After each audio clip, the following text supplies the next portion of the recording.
Durant cette année scolaire, 5 élèves de la même polyvalente se sont suicidés. La polyvalente La Frontalière, à Coaticook, au Québec. Cette tragédie attire l'attention une fois de plus sur un problème qui suscite de plus en plus d'inquiétudes. Chaque année, au Québec, des centaines de jeunes s'enlèvent la vie. Ce problème est plus répandu chez les jeunes hommes que chez les jeunes femmes. Chez les hommes de 15 à 24 ans, le suicide est la première cause de mortalité. Et chez les Autochtones, en général, la situation est bien pire encore. De toutes les provinces canadiennes, le Québec est celle où les jeunes se suicident le plus. Qu'est-ce qui pousse un jeune à s'enlever la vie? S'il y a des causes sociales, on sait aujourd'hui que le problème, le plus souvent, est d'ordre médical. Un jeune vient de s'enlever la vie. Pour les proches, c'est l'horreur. On veut comprendre pourquoi. On pointe du doigt la société, la famille, l'école. Rarement mettons en cause la maladie. Et pourtant, le plus souvent, le jeune souffrait d'une grave maladie. Cet adolescent, appelons-le Pierre, aurait pu lui aussi s'ajouter à une liste déjà trop longue. Pierre s'est retrouvé à l'hôpital. Un psychiatre l'a évalué. Diagnostic, dépression. C'est quand on me l'a annoncé, moi j'étais étonné, comme une dépression à mon âge. Pourtant je suis jeune, j'ai juste 14 ans, tu sais. Ça m'étonnait. Puis après j'ai compris les symptômes, tout ça. Puis on m'a tout expliqué, puis maintenant ça commence à s'améliorer. J'ai des médicaments, puis j'ai de l'aide, je vois un psychologue régulièrement. Puis ça aide à remonter le moral. J'appelle mes amis, puis on se parle, ça fait du bien. Une dépression à 14 ans, difficile à croire. On ne reconnaît pas bien la maladie mentale. On a l'impression que ça n'existe pas à l'adolescence. Ce qu'on sait, c'est que les grands syndromes psychiatriques, dans près de 25% commencent à l'adolescence.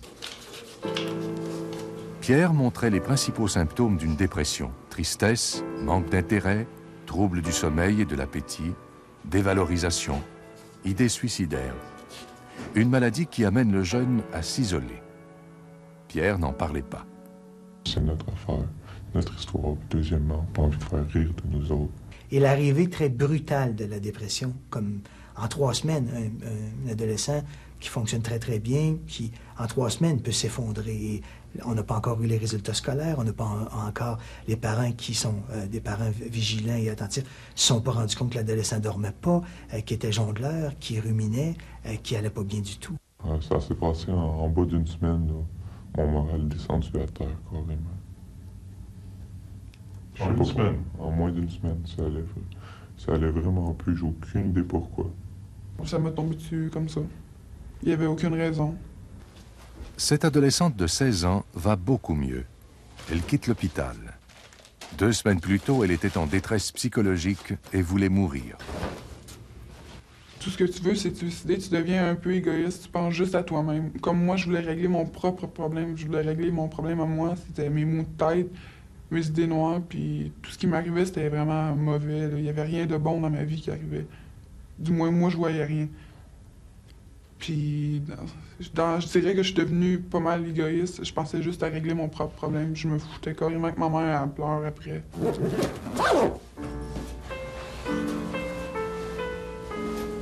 Ces 2 adolescents s'en sont tirés indemnes. Pour d'autres, l'issue est fatale.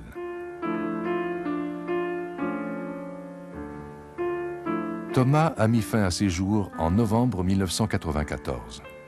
1 an plus tôt, tout allait bien. Et puis, les problèmes sont apparus. Ses parents se souviennent. Mais l'été a été... Ça a été un été d'enfer. L'été a été infernal. Il n'y avait rien qui faisait l'affaire de Thomas.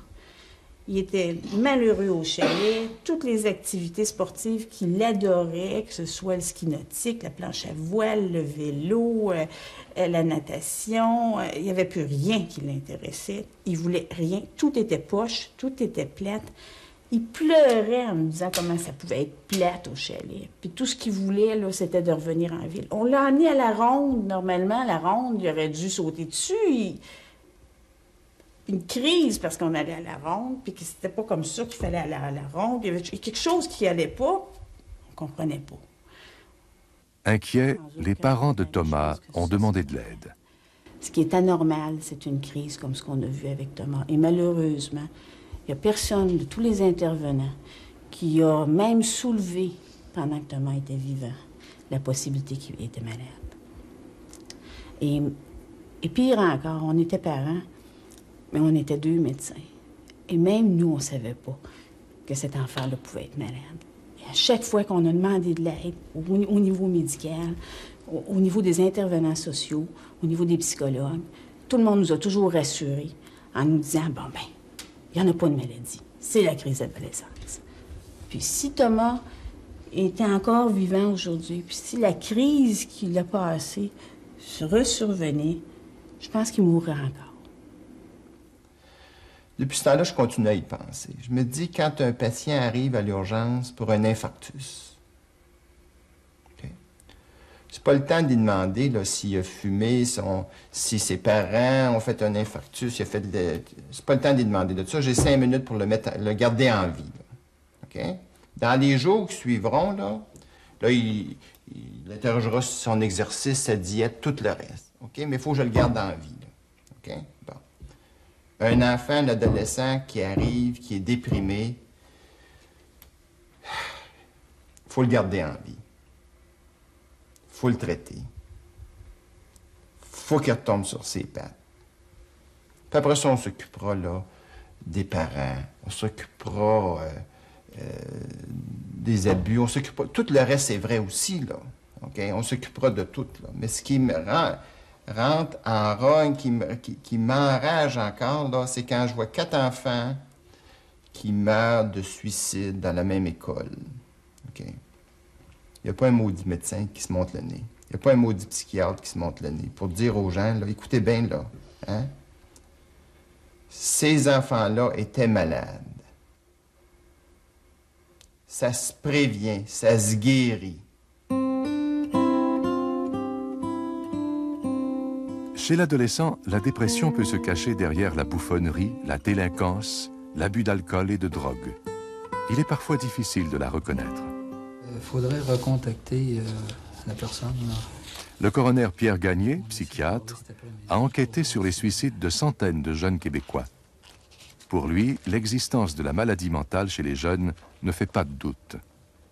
Il y a quelques années, par exemple, même, je dirais, en psychiatrie, la notion de dépression chez l'enfant, c'était une notion qui était très controversée, dans le sens qu'il y a beaucoup de psychiatres qui disaient « Non, l'enfant ne peut pas être déprimé. Ce n'est pas une dépression véritable, c'est autre chose. » On sait aujourd'hui que les enfants, même les nourrissons, peuvent faire des dépressions. Les enfants et les adolescents, encore, peut-être davantage, une dépression qui se rapproche de beaucoup du modèle qu'on connaît chez l'adulte.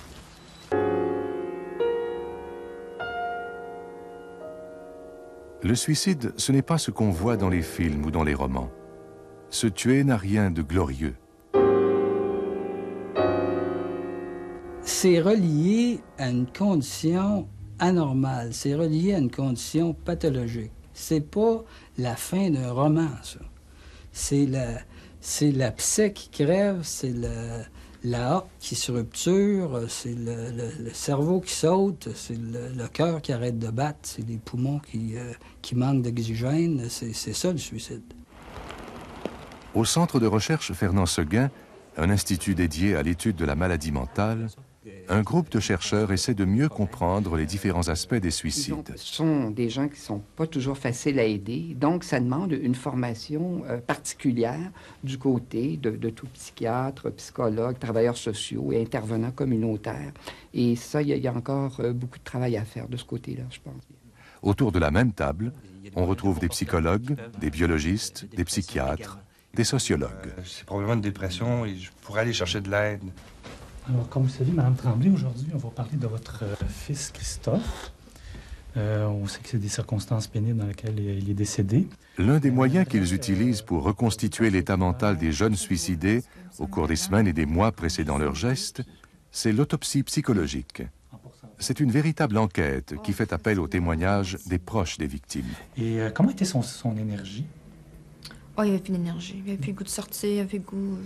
Tout était rendu un effort pour lui. Là. On pose des questions très précises pour détecter les symptômes des troubles mentaux.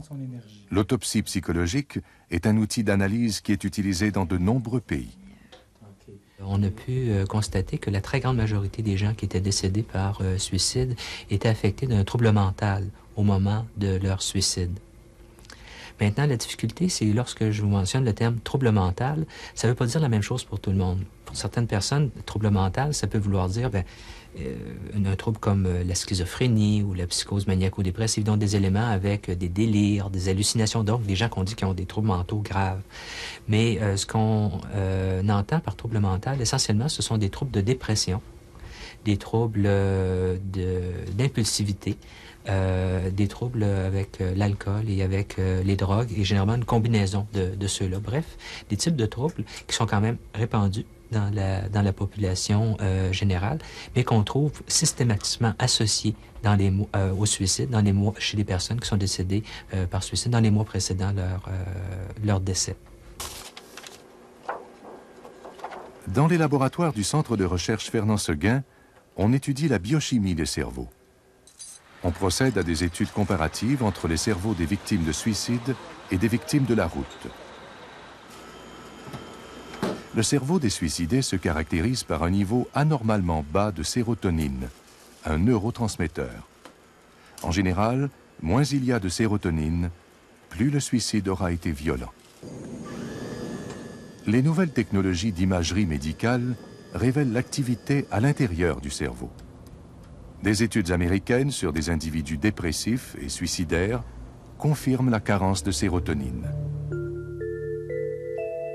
Voici le cerveau d'une personne suicidaire. L'activité de la sérotonine y est très limitée. Maintenant, la même activité chez un individu normal. La différence est remarquable. Tous ces faits démontrent que la majorité des jeunes qui se suicident ont un problème de santé. Pourquoi on fait le suicide? Je ne sais même pas moi-même. C'est comme une délivrance, quelque chose pour sortir du trou, mais ça ne marche pas. Ça fait rien que empirer les affaires. Le groupe de recherche du Centre Fernand-Séguin ne néglige pas non plus les facteurs sociaux. Le cerveau est branché sur l'environnement et les expériences que l'on vit peuvent favoriser l'émergence de troubles mentaux. Ces facteurs-là sont décrits comme tout ce qui touche une certaine désintégration à la fois des valeurs sociales, de la solidarité auxquelles les individus peuvent faire face quand ils sont en détresse, et ce que j'appellerais aussi le sens qu'on peut donner à notre vie. Pour prévenir le suicide, on doit tenir compte des facteurs sociaux. Mais il ne faut pas oublier pour autant le rôle prépondérant de la maladie mentale. D'où la nécessité de mettre un peu plus de médecine dans les stratégies de prévention. Pour une prévention efficace, il va falloir rejoindre à l'école l'information à la famille que la maladie mentale, ça existe et que des traitements appropriés doivent être initiés rapidement. C'est le message, je pense, qui est moins souvent diffusé à l'écran. En tout cas, c'est celui que j'entends le moins. Pourtant, toutes les études démontrent ces aspects-là. Et si toutes les études jusqu'à maintenant démontrent que dans 70% des cas et plus, les gens qui se sont suicidés, c'est des gens qui avaient une maladie, je me dis, frappons sur le clou. Frappons pas à côté. En pensant que peut-être par ricochet, ça va finir par corriger le problème. Corrigeons l'environnement, il n'y a aucun problème là-dessus, mais frappons au moins directement sur la cible qu'on connaît aussi. Essayons ça, c'est ce que je me dis. Essayons d'améliorer nos techniques pour faire des diagnostics précoces, faire des traitements énergiques, puis voyons si ça change de quoi. Le plus souvent, on découvre la présence de la maladie mentale trop tard. L'un des grands défis de la prévention, c'est de réussir à détecter le trouble mental avant le geste suicidaire et de le soigner. Je pensais vraiment pas que ça irait super bien comme ça. Puis même, je suis bien contente de m'en être sorti. Quand je me dis que j'aurais pu faire une connerie, je le regrette.